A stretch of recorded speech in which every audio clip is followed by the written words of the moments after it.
me, this will be my fifth year to take Okay. Liberty students. But this is I couldn't tell you. I mean, for years it was done by student clubs and Yeah. whatnot. But the biggest thing was in the last three, they've all been interesting because we went to Dobbs. We had over 1,100 students at Dobbs, um, that was the oral arguments in December 1st of Yep. 2021, and then Yes. in 22 we actually did the banner. I think it was actually the January of 23. That's when we did the banner. We actually carried the Okay. banner.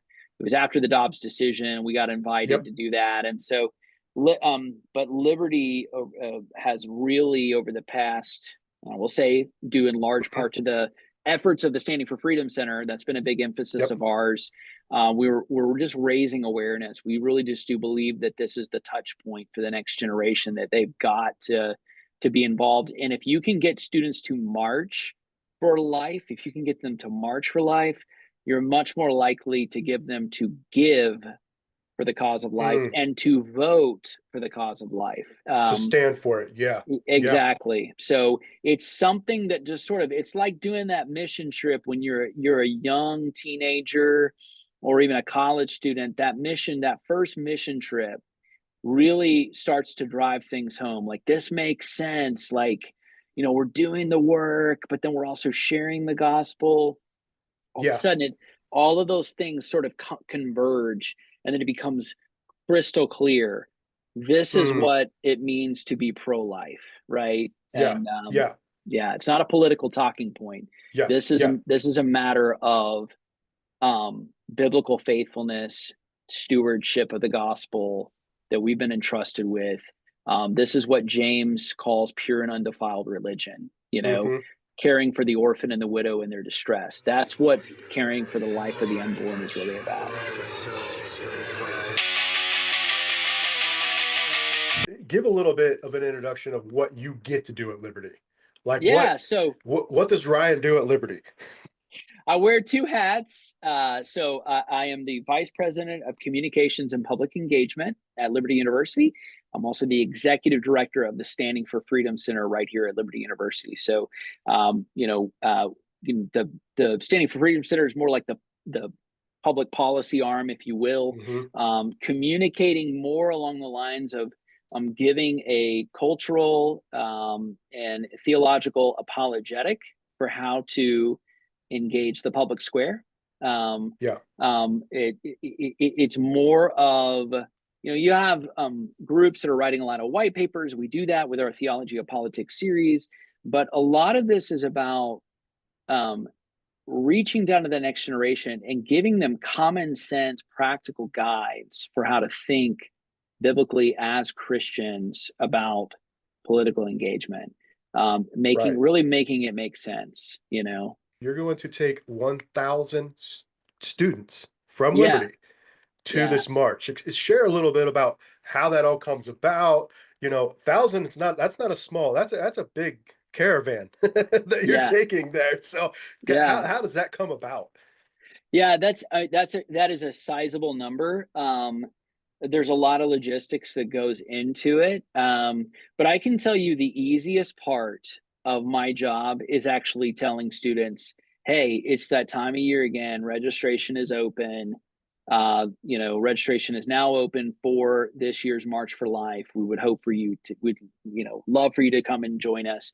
Students are like rushing to the front of that line, want to get there, Mm. want to sign up. And it usually is a quick announcement, and then that portal fills up pretty fast.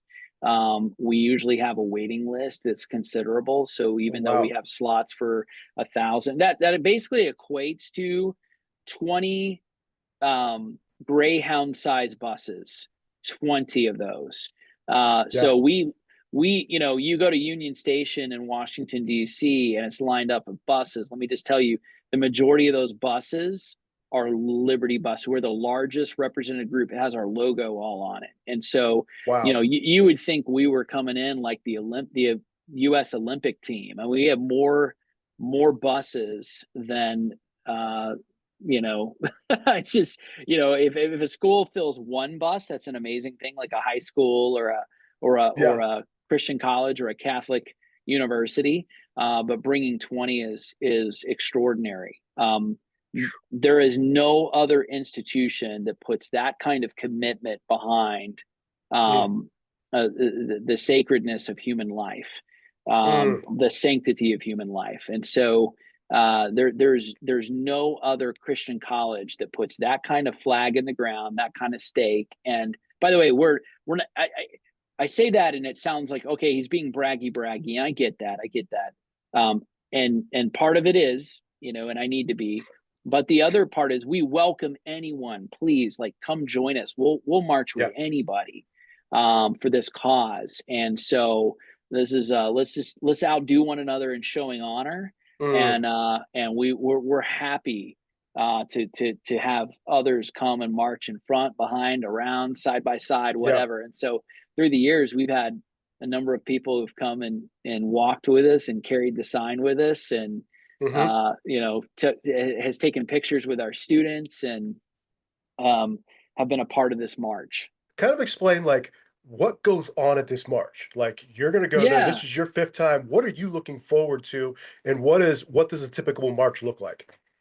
yeah. So typically, what we do is we'll come in and like many others, we're trying to find a place to park, in Washington D.C. So no, we'll usually come in through Union Station, and the transit authorities there. Let me just say, it's very secure. It's one of the most secure events that Washington has. Permits are pulled, police are on every corner. It's a lot like Inauguration Day. People don't fool Mm. around with security. So, if you're a, young family or a homeschooler or Hmm. something, and you're thinking, hey, should I go up there? It is very safe, Mm. to join in. And there's usually, they've had crowds as many as 1 million. They average in the hundreds of thousands, usually year over year. It is, and I'll say it like this, it is predominantly represented, by Catholics, by Roman Catholics, Okay. American Catholics. You will see evangelicals there as well. So we're the largest evangelical institution that is there, that's represented. You have a lot of like-minded. I mean, this is not a day where we're dividing over, a Catholic and Protestant or Reformed or Yeah. you name it. That's Right. not it. We are united for the same singular cause of life, Yeah. and Yeah. we set aside all of those differences because this is the main thing. And Right. so glad to do that, and have been honored, again, to carry the banner for this organization. So on the day of, there's a rally in the morning. You typically have speakers and representatives from various Hmm. organizations, whether it be Kristen Hawkins Students for Life, or Abby Johnson, and then there were none, or Penny Nance. I'm naming some of my friends here. Hmm. Concerned Women for America, and you've got the National Right to Life, and of course the march organizers, and there's a number of the Susan B. Anthony group. There's a number of groups that are coming out, as well as ADF, Alliance Defending Freedom. Just incredible work that's being done by all these organizations in order to promote and defend life. And they usually Mm. speak from the platform. And then you might have, like, in years past, we've had, everybody everywhere from, Tim Tebow to, Hmm. forgive me, I'm trying to remember the name of the coach, Super Bowl coach, for the Indianapolis Colts. Oh, Oh, Tony Tony Tony Dungy. Dungy. Yeah, Yep. Tony Yep. Dungy was a Yep. speaker a few years ago. In more recent years, of course, it was in 2020, famously, the first American president to Yep. actually speak at the march was President Donald Trump, the 45th president at that time. This year, Vice President J.D. Vance will speak at the march. Hmm. Um, and that's truly an incredible statement being Yeah. made by the Trump administration, the incoming Trump administration. Yeah. So that's an opportunity. It's an opportunity for, there's prayer, there's worship. These are not campaign stump speeches. I want to be very clear. These are not people that are shilling for the Republican Party, right? Hmm.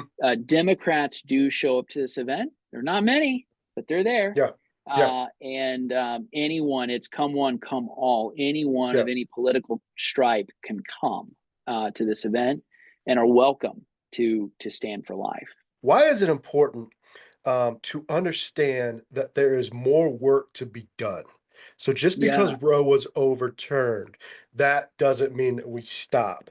And are there things that, we'll say the Standing of a Freedom Center are doing to help out, to kind of put an end, to put a stop to abortion? So kind of two-part question there, but I yeah, want to hear your insight. yeah. So it basically phase one. It took basically 50 years to overturn Roe versus Wade. It was put into law January 22nd, 1972.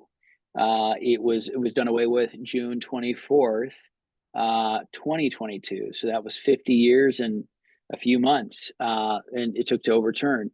And we have to kind of change our perspective on this. This is not going to be something that is going to be done overnight. This is not going to be something that, well, we won an election and we have all the seats and the votes that we need, and now we just need to get a really good bill, and we're just going to get everybody to up and down vote this, and it'll all be solidified. No, no, no, no. Yeah. This is a lot like, this is to the level of ending slavery. This is to the level of something like women's suffrage, getting a Mm, constitutional amendment. I mean, it's a significant deal. And if you look at those movements, I mean, starting in 1788, 9 of the 13 colonies wanted to abolish slavery. We fought a civil war over it, and that put an end to it.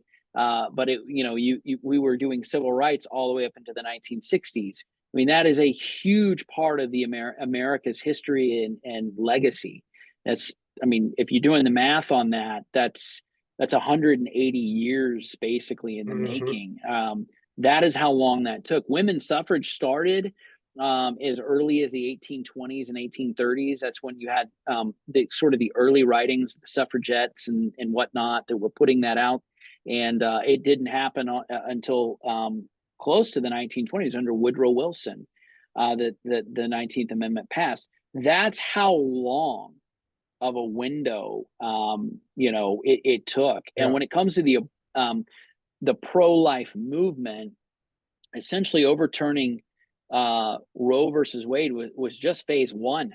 And now, in many ways, it goes back to the states. That does not mean, contrary to popular opinion, that at the federal level you can't have a national bill on Yeah. abortion. You certainly can. That should have been what was done in the first place. It should have been an act of Congress, not legislating from the bench, as it had under the Hmm. Warren Hmm. Court, and essentially how they did that.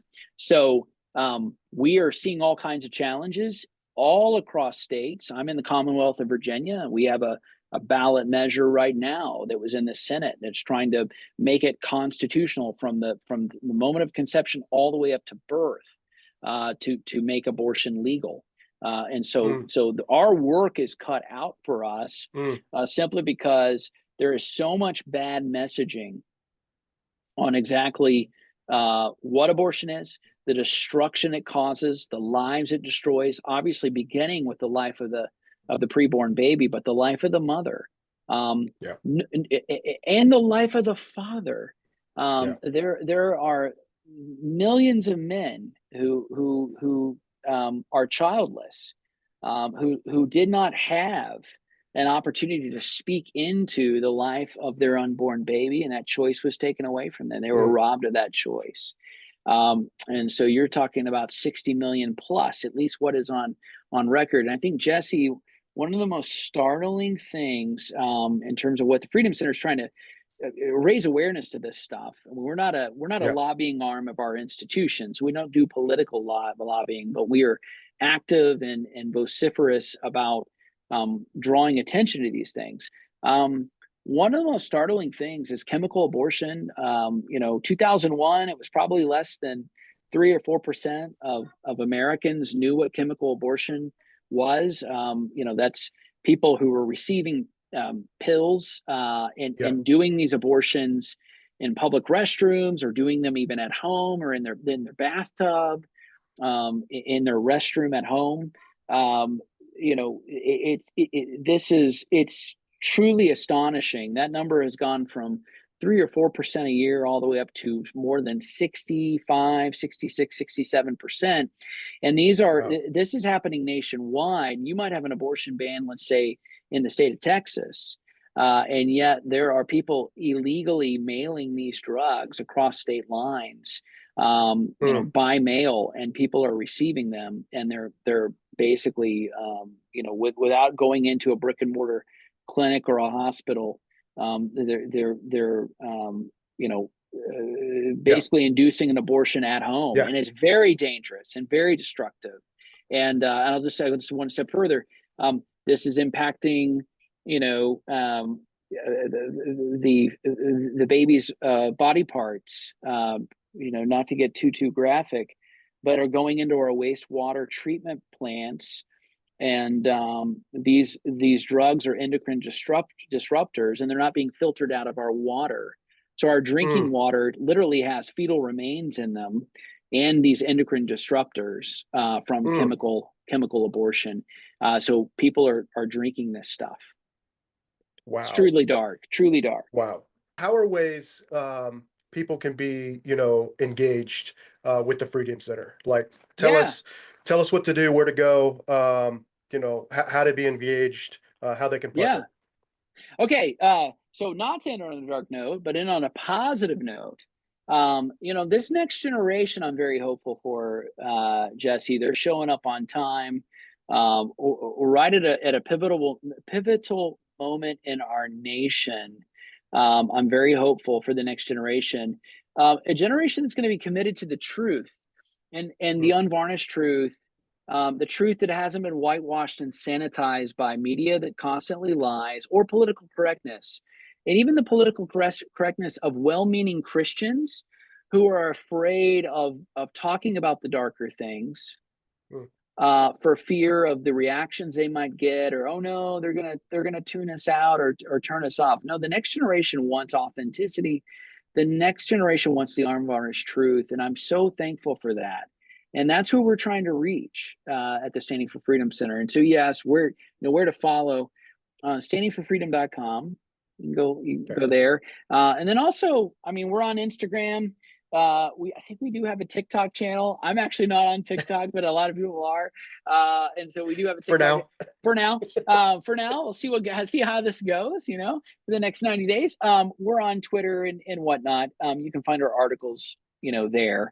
Yeah. And man, we are optimistic about where this pro-life movement goes, because the facts and the information are out there, and social media has been an incredible tool for getting the truth out, Hmm. and it's Hmm. it's it's been phenomenal for this for Yeah. the cause of life.